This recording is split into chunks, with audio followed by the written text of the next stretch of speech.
What's going on, you guys? Welcome back to the Capper University channel. Today we're going to be going over this massive MLB slate for today, May 18th. We've got a nice Monday slate.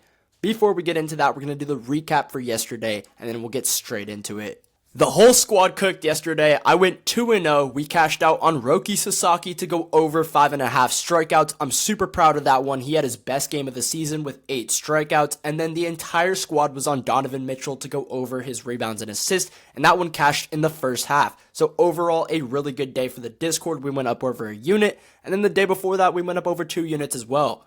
Now, fellas, before we get into the official plays for today, I do want to tell you guys that Capper University has officially switched to Winnable. We are lowering our prices by over 65% and offering a better experience for you guys. With Winnable, you can get everything that you had before, access to our VIP Discord and our plays, but you can also get them sent directly to your phone via text message. Now, like the headline says, you guys need to graduate from guessing and learn to win, and by joining Capper University, you're joining the winning team. You can get a free week of access to our new Winnable VIP Discord by using the link in the comments or the link in the description. When you do that, you'll get immediate access to our VIP Discord, where you get all of our plays as soon as we drop them with all of the analysis, and you can also get them sent to your phone, like I said. Pick number 1 is going to be Bryan Woo to go under 1.5 walks allowed against the Chicago White Sox. Now, this line has moved a little bit and become pretty juicy on most books. However, you still can get it at minus 130 on Bet365 and Hard Rock, as well as a 1.6x on Chalkboard.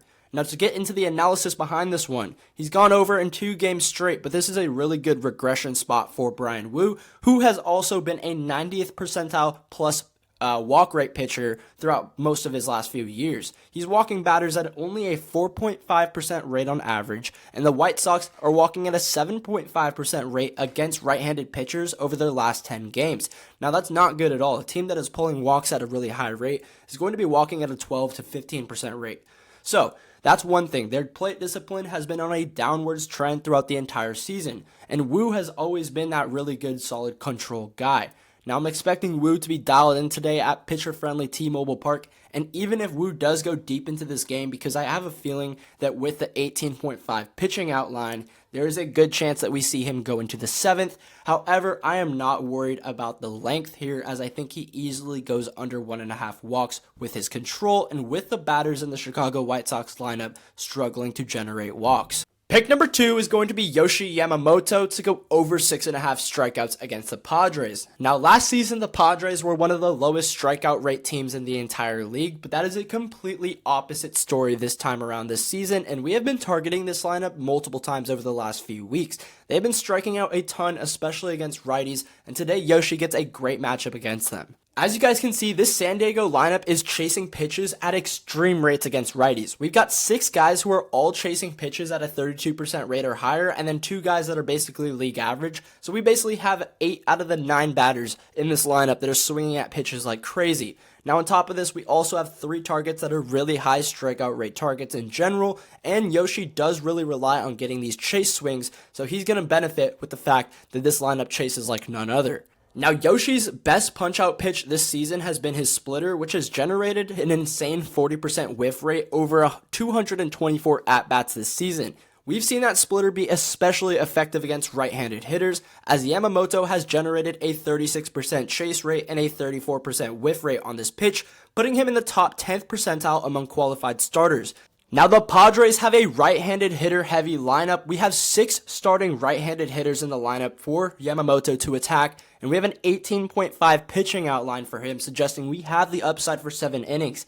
Now, overall, even if he only goes 6, I love the upside for him to get 7 strikeouts, and if he goes 7 innings, then 1 strikeout per inning is more than doable.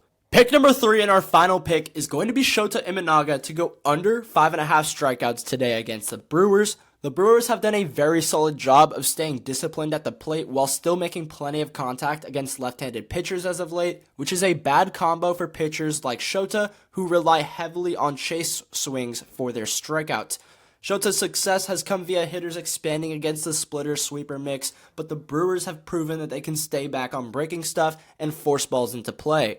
Now, the conditions at Wrigley Field today definitely support this under, as they are very hitter friendly. It's a warm, humid day today in Chicago, and there's also 15-mile-per-hour winds blowing out. This is definitely going to impact the sharpness of Shota's arsenal and should lead to some quicker contact for Milwaukee. Now, Milwaukee has also consistently shown very low chase rates, strong contact ability, and a willingness to work counts against lefties this season, which is going to definitely lower Shota's strikeout ceiling. There's a chance of thunderstorms as well today, which could definitely disrupt his outing, possibly even give us an early exit. There's a lot of ways I could see this one cashing here, either Milwaukee just making a ton of contact or the weather impacting him. I definitely like this spot for Shota to go under his strikeouts, and we get a great spot because he is cooked in his last few games with 6 and 10, but today he goes under. Like I said, baby, Capper U is in full swing, so make sure to get your free 7 days in the description or the comments and join the winning team to start cashing out with us. Let's make some money today, you guys, and go 3-0. I will be back tomorrow with the recap for today, and let's have a day, baby.